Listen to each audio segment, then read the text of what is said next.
welcome to Mindful with Claire. Today, let us talk about eating disorders. First of all, I'd like to describe eating disorders as a sudden rain that splashes on you, soaking up your self worth and your mood. Okay, now the good thing is you're not alone. We're in this together. Now, let's walk through the storm and let's try to figure out how to get dry. Okay? Here are a few things you can do if you have any kind of eating disorders. But before we dive into that, let us quickly look at the types of eating disorders. 5 types of eating disorder. Number 1, anorexia nervosa. Now, this kind of eating is characterized by intense fear of gaining weight.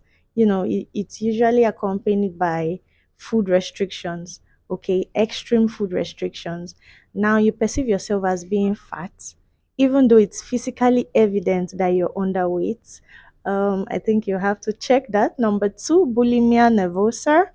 Now, this is characterized by eating large amounts of food, like you're even ashamed of eating it in public. So you begin to hide. You find yourself hiding food wrappers and the rest, and this kind of eating is usually accompanied with purging and vomiting.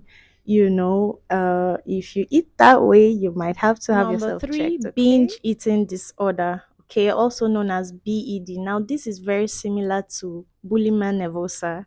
Okay, remember in bulimia nervosa, you take in large amounts of food and it's accompanied with purging and vomiting. Now, in BED, however, it involves recurrent episodes of taking in large amounts of food without purging. And this kind of feeding comes with feelings of guilt and shame, even when nobody has seen what you have done.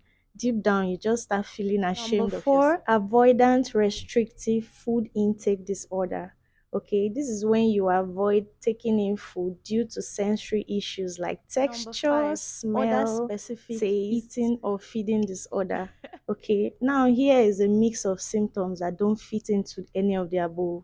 Okay, here you have rigid food rules, at your discretion, but your food intake rules are very rigid and you're probably obsessed with healthy eating. Now, here are some common types of mental health issues that can arise as a result of eating disorders. There is cognitive fog, social withdrawal, depression, anxiety, among others. And remember that storm we talked about at the beginning of this video. Now, let's try to see how we can walk through that storm. Now, here are a few ways that you can deal with eating disorders. Number 1, therapy. Try cognitive behavioral therapy, dialectical behavioral therapy. This will act as an umbrella, shielding you from the rain of distorted thoughts, okay? Number 2, you need a support system, trusted family and friends, a support group, very important. Number 3, you need to talk to a registered dietitian, okay, that can help plan your meals. Number 4, you need to practice self-compassion. Don't be too hard on yourself, one step at a time. And lastly, you need to practice stress relief rituals.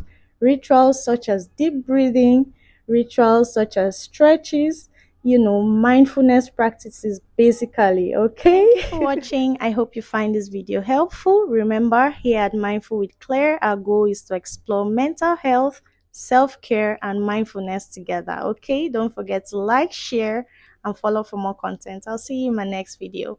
Bye.